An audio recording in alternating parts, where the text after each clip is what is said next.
तो good morning students. आज हम शुरू करेंगे topic methods of heating and expanding the steam. मैंने जैसे कि आपको प्रीवियस लेक्चर्स में भी बताया था कि जब हम वाटर से स्टीम बनाते हैं सो ड्यूरिंग द प्रोसेस जो स्टीम है वो क्या जो उसका वॉल्यूम है वाटर का एक्सपेंड करता है, इंक्रीज होता है। So there are different methods of heating and expanding the steam, and these are commonly 7 methods. आपने डिफरेंट प्रोसेस पहले पढ़े भी होंगे। बेसिकली ये वही प्रोसेस है। इसमें नंबर 1 है कांस्टेंट वॉल्यूम प्रोसेस, नंबर 2 है कांस्टेंट प्रेशर प्रोसेस, नंबर 3 है constant temperature process, then hyperbolic process, reversible adiabatic और isentropic process, polytropic process and throttling process. और इन सभी प्रोसेस की कुछ कैरेक्टरिस्टिक्स हैं। क्या कैरेक्टरिस्टिक है कि कांस्टेंट वॉल्यूम प्रोसेस जैसा नाम बता रहा है, इसको आइसोकोरिक प्रोसेस भी बोलते हैं। During the process the volume remain constant. Then second process constant pressure process, इसको हम लोग आइसोबैरिक प्रोसेस भी बोलते हैं। And during this process the pressure remain constant. Constant temperature process और isothermal process temperature remain constant, तो PV is equal to constant. Hyperbolic process, reversible adiabatic or isentropic process, then polytropic process or throttling process. So these are the process. Polytropic process, adiabatic process को कैसे represent करते हैं? PV gamma is equal to constant, इसमें gamma की value 1.4 होती है air के लिए, और बाकी वैल्यूज डिफरेंट प्रेशर और डिफरेंट टेम्परेचर के अकॉर्डिंगली वैल्यू वेरी भी करती है। Then polytropic process, any process जिसको हम इन प्रोसेस पे डिफाइन नहीं कर सकते, इसको बोलते हैं PVN is equal to constant. और थ्रॉटलिंग प्रोसेस जिसमें हमारी एंथैल्पी कांस्टेंट रहती है। So these are the 7 process. Now explain one by one. Now constant volume process, as you can see in your diagram, in this इस diagram के अंदर आप लोग देख सकते हैं कि sorry heating constant volume process, the heating और cooling of the system of steam in a close vessel is an example of constant volume process. मान लो कि हमारे पास एक वेसल है और वो एक क्लोज सिस्टम है, तो क्लोज सिस्टम में जब हम स्टीम को कूल करते हैं या हीट करते हैं, तो उस प्रोसेस को हम लोग बोलते हैं constant volume process. In this process, as always, the volume will remain constant, और जो इसकी characteristic भी है, you can say volume or you can say mass of the steam before and after the process is constant. That means इस process के अंदर जो ये हमारा process है, इसमें mass और volume दोनों क्या रहेंगे? constant रहेंगे। और no work is done, उसका reason क्या है हम लोग जानते हैं। जो thermodynamics work है उसकी characteristic क्या होती है? PdV, that is change in volume. अगर उसका वॉल्यूम ही चेंज नहीं हो रहा है, इसका मतलब क्या हुआ कि जो वर्क डन है during constant volume process, it is 0। Now we consider this process. So let us consider 1 kilogram of water, 1 kilogram of wet steam being heating at constant volume from initial state 1 to final state 2। हमने क्या किया? 1 kilogram wet steam ली। Wet steam का मतलब क्या हुआ? It is a mixture of saturated water and dry steam, जिसका initial pressure कितना है? P1, और इनिशियल स्पेसिफिक वॉल्यूम कितना है उसका? Vg1। ठीक है। और X1 क्या है? Initial dryness fraction of the wet steam. और P2 Vg2 and X2, P2 Vg2 and X2, they are the corresponding value of pressure, specific volume and dryness fraction at the final condition. So वो initial volume weight stream के लिए क्या होता है, मैंने आपको बताया था फर्स्ट टाइम भी, कि हम क्या करते हैं, जो Vg1 की वैल्यू है उसको X1 से मल्टीप्लाई करते हैं। So V1 is equal to X1 Vg1, where X1 is the initial dryness fraction और Vg1 is the specific volume of the dry saturated steam.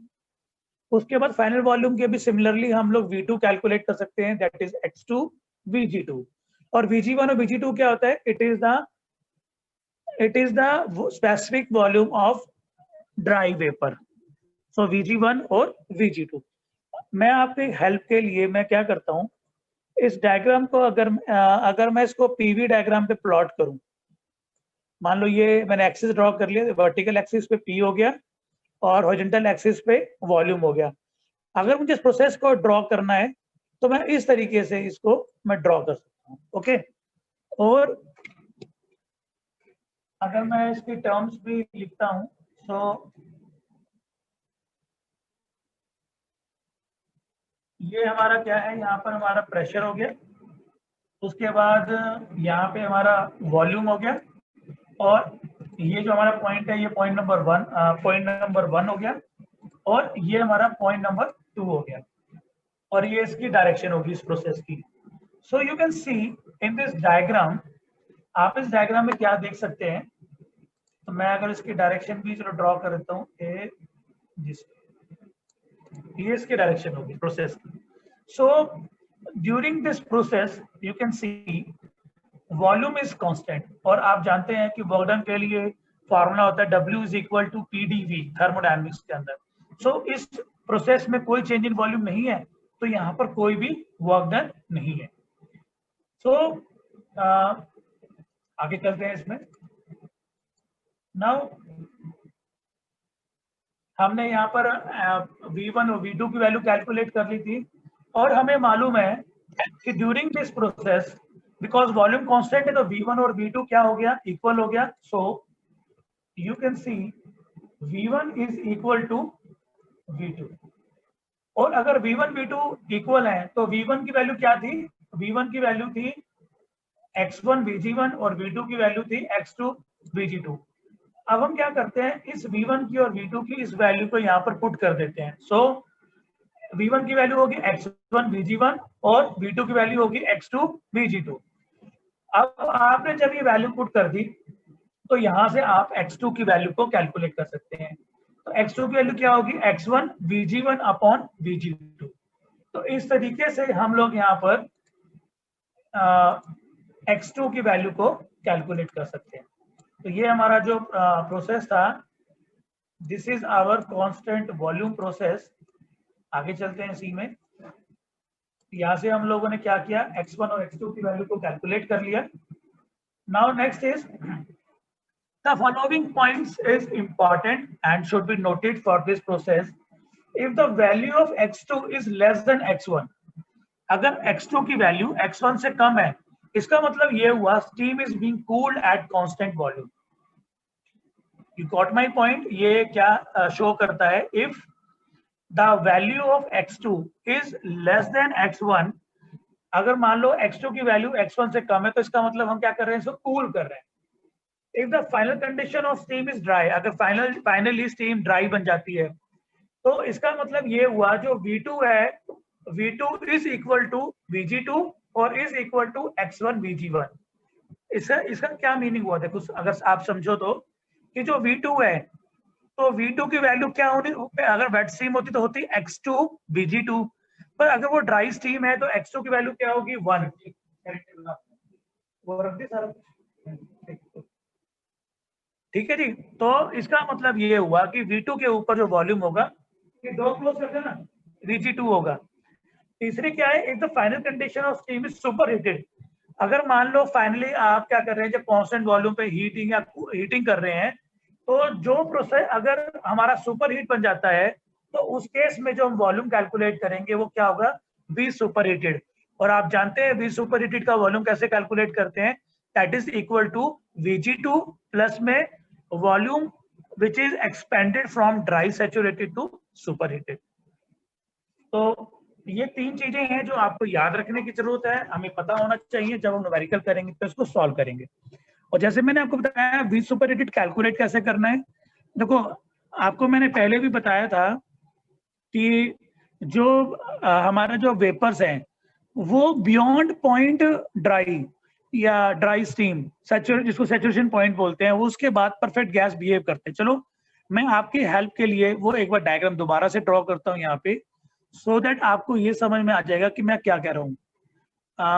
मैं क्या करता हूँ आपकी हेल्प के लिए यहाँ पर एक TS डायग्राम प्लॉट करता हूँ।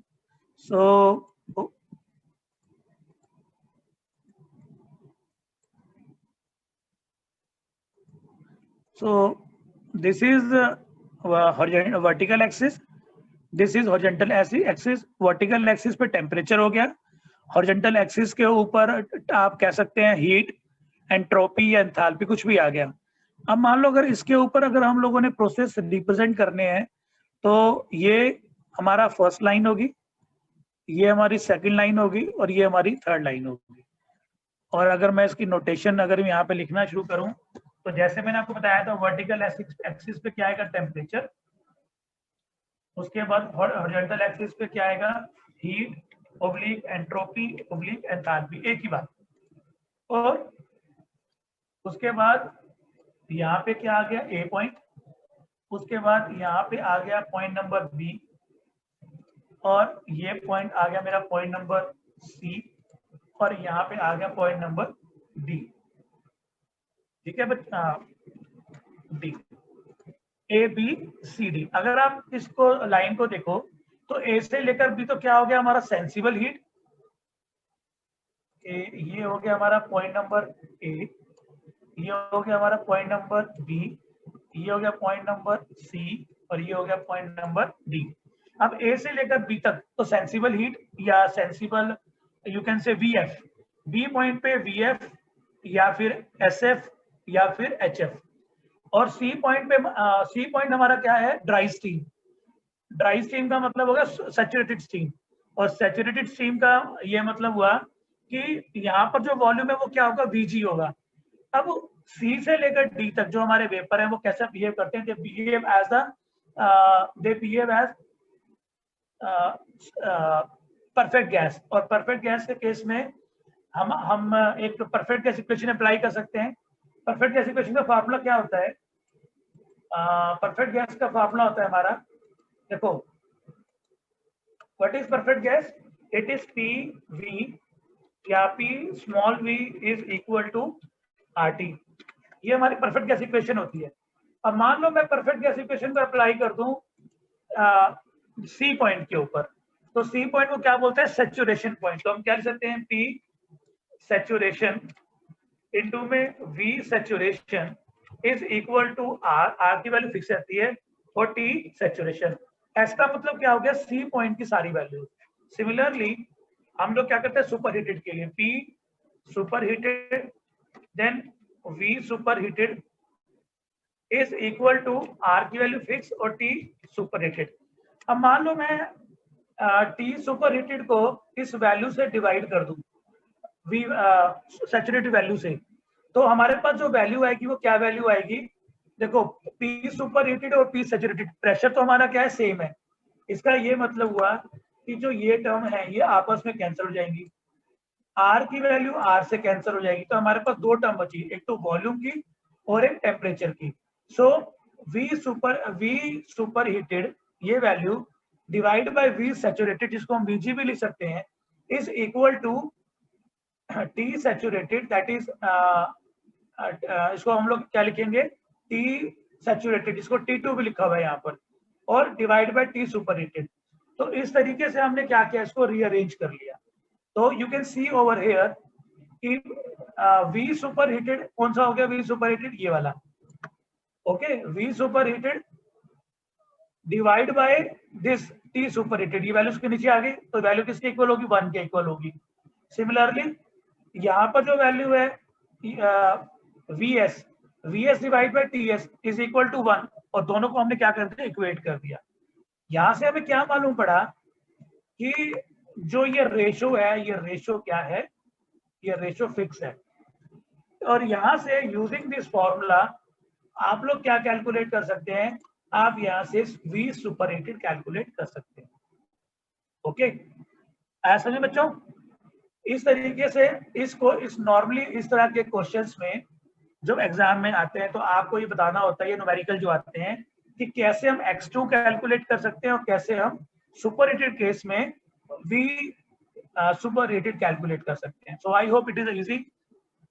सो नेक्स्ट वन इज, इसी में जो थर्ड पार्ट है वो क्या कहता है कि let us derive the following important relation for constant volume process. क्या, work done during the process. Now it's important, work done को आपको मैंने पहले बताया था, वर्क डन का फॉर्मूला क्या होता है, प्रेशर इनटू में चेंज इन वॉल्यूम, और चेंज इन वॉल्यूम 0 है, so during constant volume process work done कितना होगा, 0 होगा। फिर आपको मैंने लास्ट लेक्चर में बताया था कि जब हम किसी स्टीम हम जब सैचुरेटेड वाटर को latent heat of vaporisation apply करते हैं तो इसके दो इफेक्ट होते हैं, एक तो जो वर्क डन करता है और दूसरा क्या होता है जो इंटरमॉलिक्यूलर डिस्टेंस है उसको ओवरकम करता है। तो वर्क डन तो 0 हो गया, तो दूसरा क्या होगा कि जो लेटेंट हीट जो हमने दी है that will be stored as a change in internal energy, और उसको कैलकुलेट करने का तरीका क्या था, लास्ट टाइम आपको फॉर्मूला लिखवाया था, U1 is equal to H1 minus 100 P1 V1। ये कैसे आया, आपको लास्ट में बताया था मैंने, H is equal to U plus PV, और U की वैल्यू तो ये होगी और PV की वैल्यू जो हमने ये पुट कर दी 100 से मल्टीप्लाई, बिकॉज इसे किलो जूल में कन्वर्ट करना है। तो U1 is equal to H1 minus 100 P1 V1, और हमने क्या किया, सिर्फ V1 की वैल्यू पुट कर दी। V1 की वैल्यू वेट स्टीम के लिए तो क्या होगी X1 VG1, ड्राई स्टीम के लिए क्या होगी VG1, और सुपर हीटेड स्टीम के लिए क्या होगी V सुपर हीटेड। सो इस तरीके से आप U1 कैलकुलेट कर सकते हैं। सिमिलरली आप U2 कैलकुलेट कर सकते हैं। देखो U1 इनिशियली तो स्टीम क्या थी, हमारी वेट स्टीम थी, तो X1 VG1 फाइनली क्या हो सकती है, वेट भी हो सकती है, सुपर हीटेड भी हो सकती है, ड्राई भी हो सकती है। सो अकॉर्डिंगली XVG2 VG2 और V सुपर हीटेड, हमारा फॉर्मूला इस तरीके से यहाँ पर चेंज रहेगा। So this is value for U2। अब U जैसे for example formula U2 is equal to H2 minus 100 P2 V2। So अब हमारे पास जब वेट स्टीम थी तो वैल्यू क्या थी X2 VG2, जब वैल्यू ड्राई स्टीम थी तो X2 की वैल्यू क्या होगी 1, तो क्या बन गया VG2, जैसे मैंने भी आपको ऊपर बताया ही है। और अगर सुपर हीटेड स्टीम है तो वैल्यू क्या होगी V super heated. So in this question you can calculate this way U2 that is the internal energy at the final condition, और U1 क्या है, internal energy at the initial condition। उसके बाद next है हमारा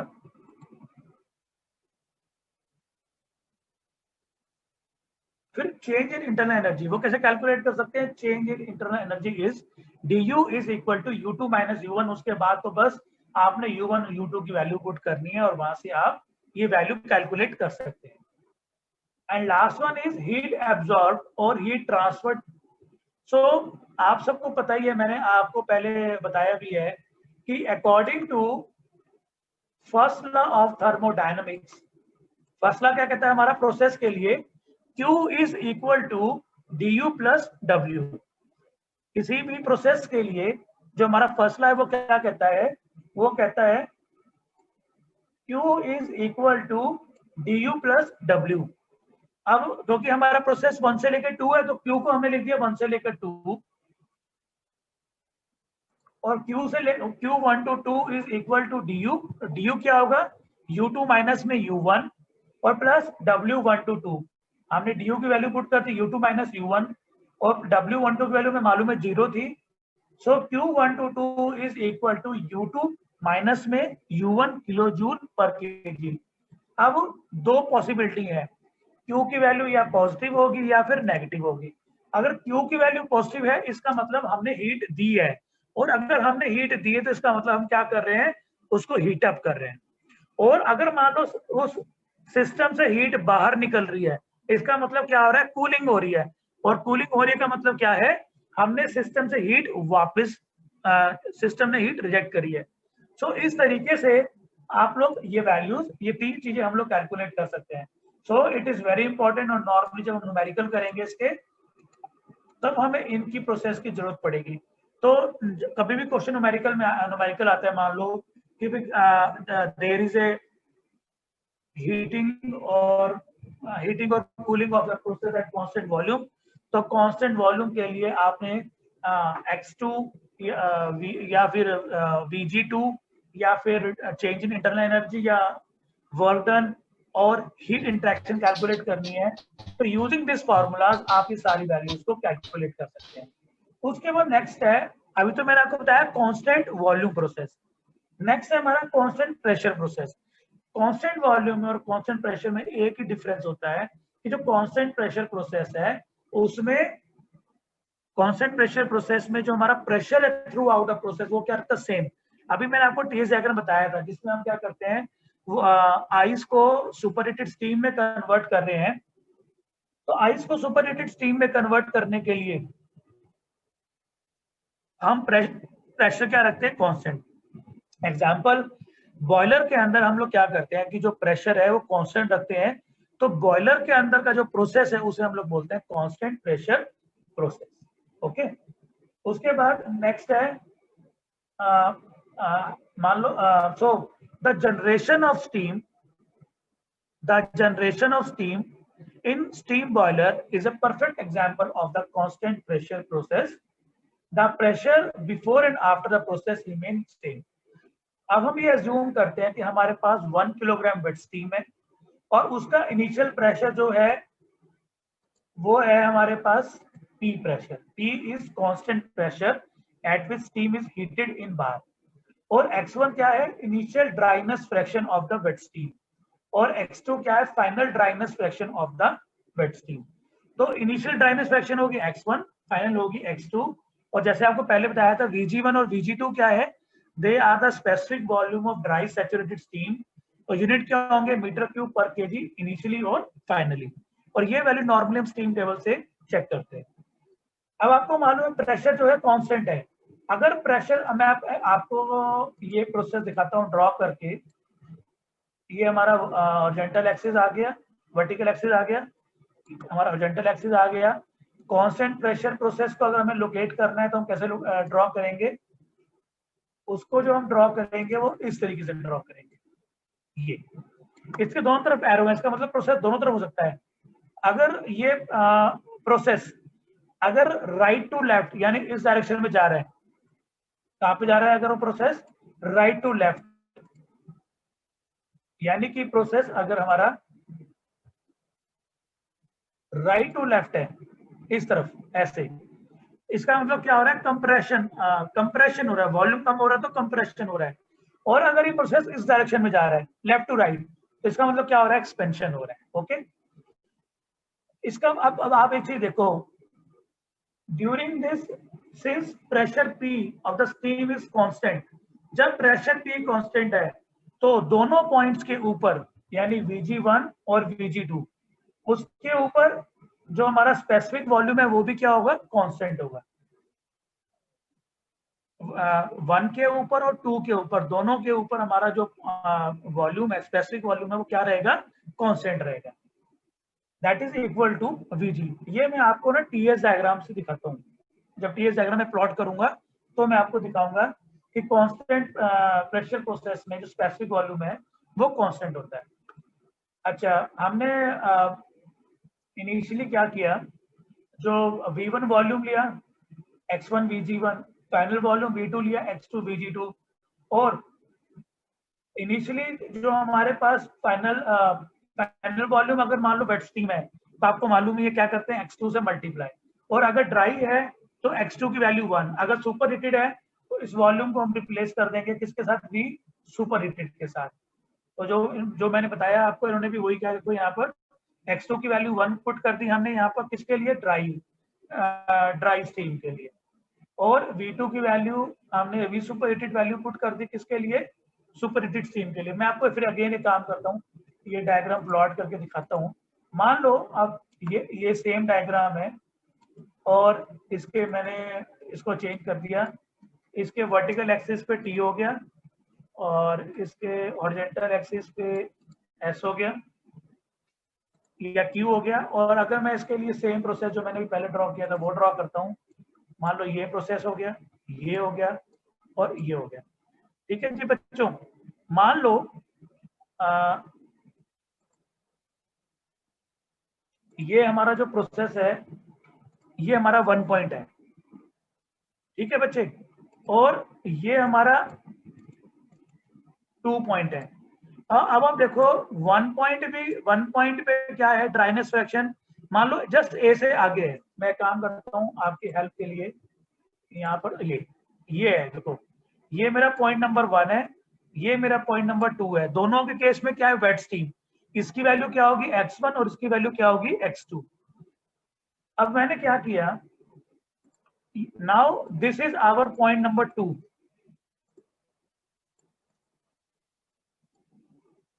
This is our point number 2 और 2 dash. ये red वाला पॉइंट 2 डैश है, तो इनिशियली वेट स्ट्रीम होगी और फाइनली क्या होगी, सुपर हीटेड ड्राई स्ट्रीम. और मान लो इसको हमने फिर चेंज कर दिया और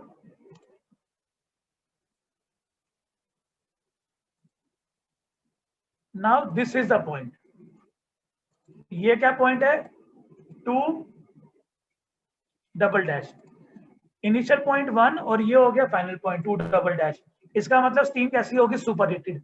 तो अगर मान लो स्टीम 2 पॉइंट पे है तो उसका फार्मूला क्या होगा, finally V2 is equal to X2 Vg2 और Vg. ठीक है. अगर मान लो 2 डैश पॉइंट के ऊपर स्टीम है तो क्या फार्मूला होगा, उसका फार्मूला होगा V2 is equal to Vg2.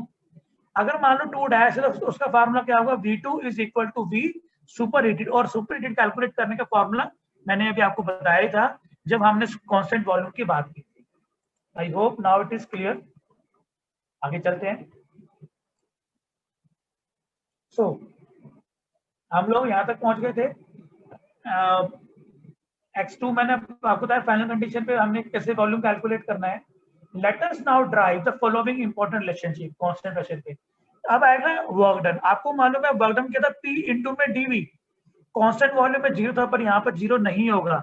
यहाँ पर जो उसकी वैल्यू होगी वो क्या होगी, प्रेशर. प्रेशर की वैल्यू क्या है, P. और P की वैल्यू को बार में होती है, उसको न्यूटन पर मीटर स्क्वायर में कन्वर्ट करने के लिए 10 की पावर 5 से मल्टीप्लाई और उसको किलो जूल में कन्वर्ट करने के लिए डिवाइड बाय 1000.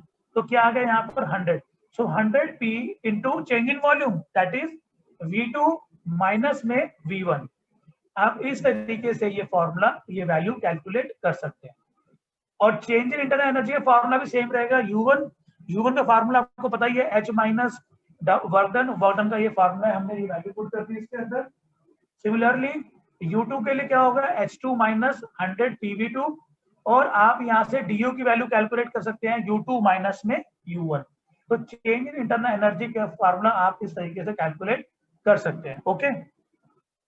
तो अब आपने क्या किया, वॉल्यूम कैलकुलेट कर लिया, change in internal energy calculate कर लिया. तो कांस्टेंट वॉल्यूम और कांस्टेंट प्रेशर, इन दोनों के लिए ये बाकी सारा प्रोसेस क्या रहेगा, हमारा सेम रहेगा. सिमिलरली हीट एब्जॉर्ब का फार्मूला जैसे मैंने आपको बताया था फर्स्ट लॉ के लिए क्या होता है, Q is equal to DU plus W. Same formula है. Q1 to 2 is equal to DU U2 minus U1 plus W1 to 2. और U2 माइनस U1 का फार्मूला के लिए वैल्यूज हमारे पास ऑलरेडी ऊपर है और वहां से हम लोग क्या करेंगे, W1 to 2 की वैल्यू जो थी वो 100 PV2 माइनस V1, ये वैल्यू हमने पुट कर दी. और अब आप देखो 100 V2 100 V1 और यहाँ पर V2 माइनस V1. तो क्या हुआ, ये सारी वैल्यू आपस में क्या हो गया, ये वैल्यू और ये वैल्यू कैंसिल होगी. क्या बचा हमारे पास, H2 माइनस H1. तो कांस्टेंट प्रेशर के लिए जो हमारा हीट एब्जॉर्ब है वो क्या होता है, H2 माइनस H1. तो इस तरीके से आप ये वैल्यू कैलकुलेट कर सकते हैं. नाउ अब दो हो गए हमारे प्रोसेस. कौन कौन से हो गए, कांस्टेंट वॉल्यूम और कांस्टेंट टेम्परेचर. आपने एक चीज अगर ध्यान दी होगी तो कांस्टेंट वॉल्यूम के केस में याद करना कितना आसान. देखो वर्क डन कितना था वहां पे 0 और यहाँ पे जो हमारा वर्क डन है वो होता है 100 PV2 माइनस V1. वहां पर जो हमारी Q की वैल्यू थी वो कितनी थी, U2 माइनस U1. और जो हमारे पास यहाँ वैल्यू है Q12 की वो है H2 माइनस में H1. ये आप इस तरीके से बड़े इजीली याद कर सकते हैं. Constant temperature process. Now next third, अब हमारे दो हो चुके हैं प्रोसेस. कौन कौन से हो गए हमारे प्रोसेस अब तक, constant pressure, constant volume, constant pressure, constant volume और कांस्टेंट टेम्परेचर. अब सॉरी कांस्टेंट वॉल्यूम और कांस्टेंट प्रेशर. तीसरा हमारा constant temperature process.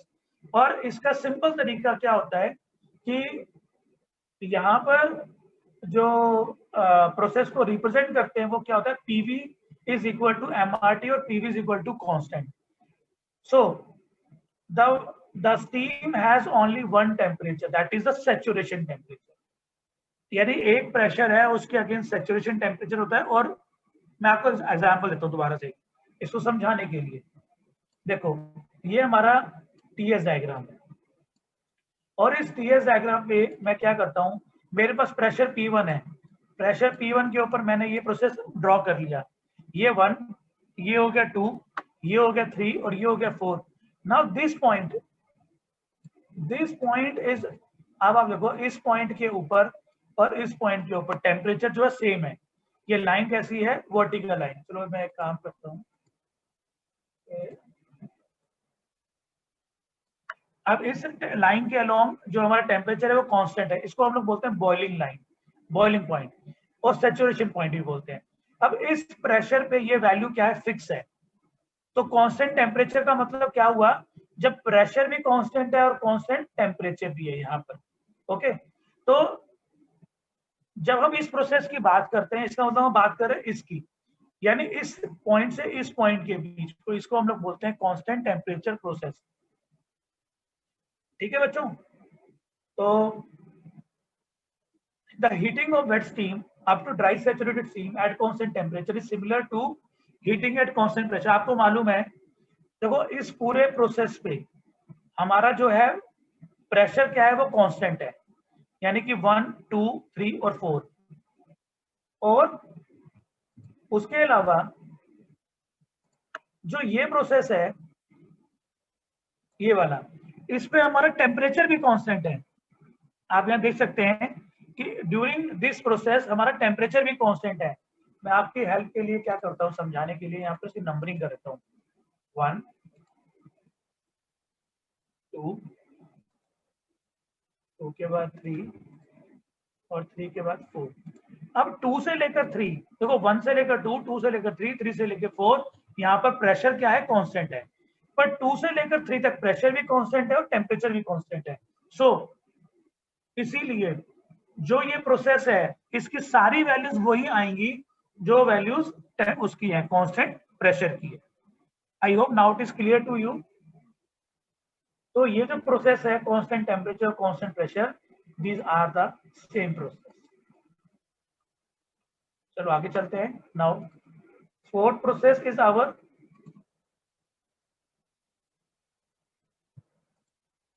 our fourth process is hyperbolic process. Now what is hyperbolic process? When PV is equal to constant, it is known as a hyperbolic process. It is also known as isothermal process, but this is applicable for the superheated region. As the steam behave like a perfect gas. Hyperbolic हो, अब इन दोनों में difference आ गया ना।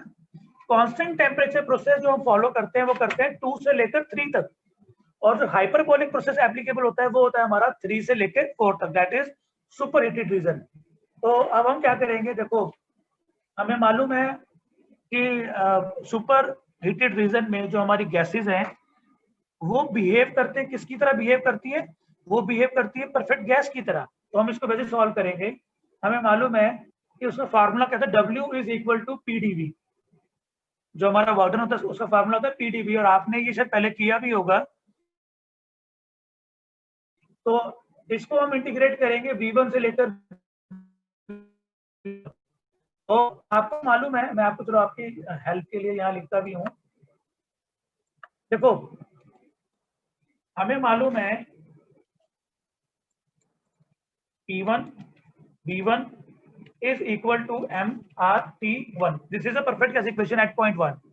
P2 V2 is equal to mRT2. Okay, अब देखो temperature constant है, इसका क्या मतलब हुआ कि हम इस वैल्यू को,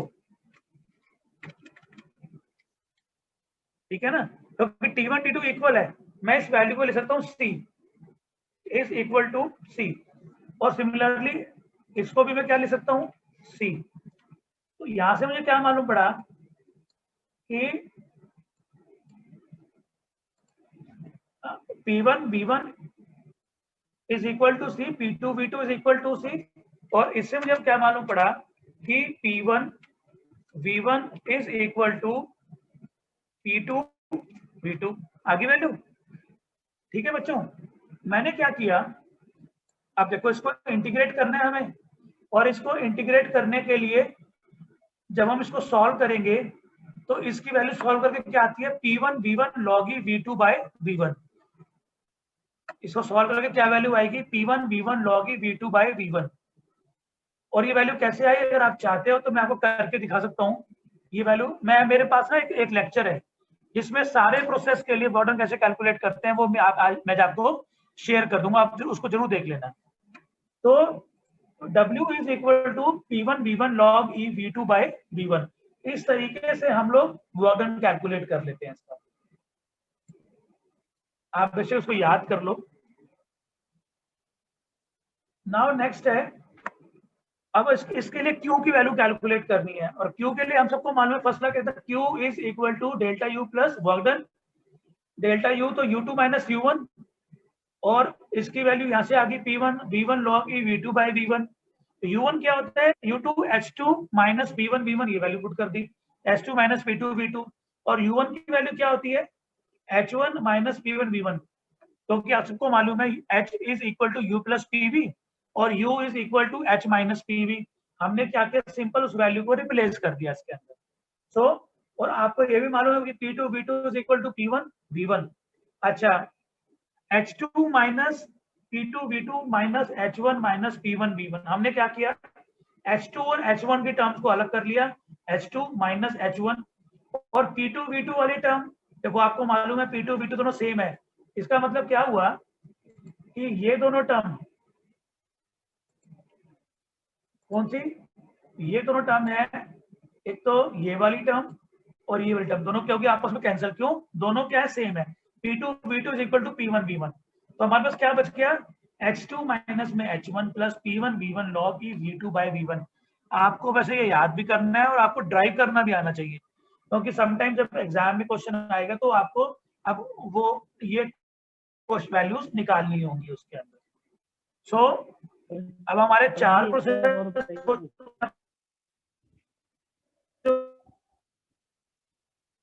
प्रेशर, कांस्टेंट, वॉल्यूम, हाँ जी, और कौन कौन से प्रोसेस है, उसके बाद है हमारा कांस्टेंट टेम्परेचर, हाइपरबोलिक प्रोसेस।